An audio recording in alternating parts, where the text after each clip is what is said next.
नमस्कार, MP study point में आप सभी का स्वागत है। दोस्तों, आपको जानकर खुशी होगी कि भारत और नेपाल के बीच में अब रेल सेवा शुरू कर दी गई है। जी हां दोस्तों, कुर्था और जयनगर के बीच में जो रेल सेवा वर्षों से चलने की बात कही जा रही थी वो अब चल चुकी है। यानी अब भारत और नेपाल के लोग एक दूसरे के देश में रेल मार्ग के द्वारा यात्रा कर सकते हैं। लेकिन दोस्तों, सबसे बड़ी बात यह है कि कुर्था और जयनगर के बीच में जो रेल सेवा शुरू की जा रही है इसमें किसी भी तीसरे देश के व्यक्ति सफर नहीं कर सकते। जी हाँ दोस्तों, नेपाल ने ये बहुत ही बड़ा नियम लागू कर दिया है कि इस ट्रेन सेवा का आनंद केवल भारत और नेपाल के लोग ही ले सकते हैं। इसमें किसी भी बाहरी देश, किसी भी तीसरे देश के लोग सफ़र नहीं कर सकते।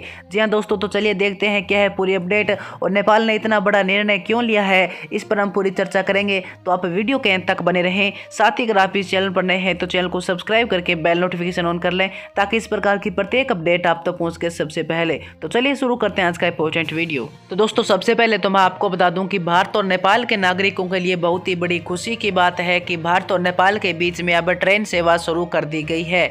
लेकिन दोस्तों, अब नेपाल ने इस ट्रेन से संबंधित बहुत ही बड़ा नियम भी लागू कर दिया है। नेपाल ने यह स्पष्ट दिशा निर्देश जारी कर दिए हैं कि नेपाल और भारत के अलावा किसी भी तीसरे देश के लोग इस ट्रेन में सफर नहीं कर सकते। और दोस्तों, नेपाल ने यह सिर्फ भारत की सुरक्षा के लिए किया है। जी हाँ दोस्तों, सुरक्षा के कारणों के चलते नेपाल ने यह कहा है कि नेपाल से जो ट्रेन भारत के लिए चलेगी उस ट्रेन में भारत या फिर नेपाल के ही नागरिक बैठ सकते हैं। इसके अलावा अन्य तीसरे देश के जो लोग हैं वो भारत के लिए यात्रा नहीं कर सकते। और नेपाल ने ये इतना बड़ा ऐलान केवल भारत की सुरक्षा के लिए किया है, क्योंकि दोस्तों ऐसा बहुत बार हमें देखने को मिलता है कि ट्रेन के द्वारा किसी तीसरे देश के लोग हमारे देश में घुस जाते हैं, उसके बाद वो हमारी देश की सुरक्षा के लिए खतरा बन जाते हैं। यानी देश में घुसकर गलत गतिविधियों को अंजाम देने की कोशिश करते हैं और इस प्रकार वो हमारे देश पर हमला भी कर सकते हैं। और इसी के चलते भारत ने नेपाल के सामने सुरक्षा को खतरा बताते हुए ये मुद्दा उठाया था कि अगर ट्रेन चलाई जा रही है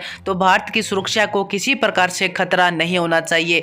और इसी को मद्देनजर रखते हुए भारत की सुरक्षा के लिए नेपाल ने अंतिम रूप से ये निर्णय लिया है कि भारत और नेपाल के बीच में यानी कुर्था और जयनगर के बीच में जो ट्रेन चलाई जा रही है उसमें केवल नेपाल या फिर भारत के नागरिक ही सफर कर सकते हैं। इसके अलावा तीसरे देश के नागरिक इस ट्रेन में सफर नहीं कर सकते, ताकि ये भारत की सुरक्षा के लिए खतरा न बने। इसके अलावा दोस्तों, ये जो नियम लागू किया गया है ये ट्रेन में जो यात्री सफर करेंगे उनके लिए भी बहुत ही ज्यादा फायदेमंद होने वाला है, क्योंकि दोस्तों इस ट्रेन में केवल भारत और नेपाल के लोग ही सफर करेंगे और उन लोगों के लिए किसी भी तीसरे देश का व्यक्ति खतरा नहीं बनेगा और वो ट्रेन में आराम से सफर कर सकता है। और दोस्तों, ये जो ट्रेन सेवा वर्षों से चलने की बात कही जा रही थी वो अब चल चुकी है। यानी भारत और नेपाल के लोगों के लिए ये बहुत ही बड़ी खुशी की बात है। अब हम आराम से भारत या फिर नेपाल में सफ़र कर सकते हैं। तो दोस्तों, आज की वीडियो में इतना ही। इस ट्रेन सेवा के बारे में आपकी क्या राय है आप मुझे कमेंट सेक्शन में ज़रूर बताएं।